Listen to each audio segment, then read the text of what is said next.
ہم اس وقت متحد ہیں، پاک فوج کے شانہ بشانہ ہے۔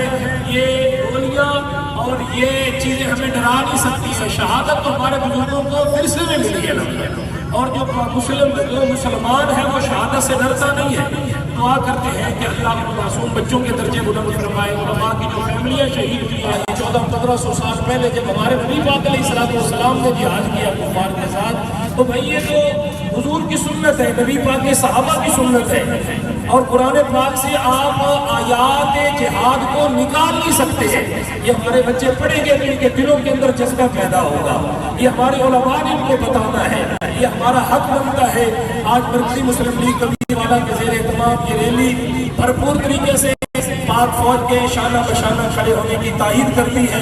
ہر بندہ اپنے پختونخوا ہے یا پنجاب ہے، الحمدللہ یہاں کوئی پنجابی، سندھی، بلوچی اور پٹھان نہیں، بلکہ ہم پاکستانی متحد ہو گئے، پاک فوج کے شانہ بشانہ ہیں۔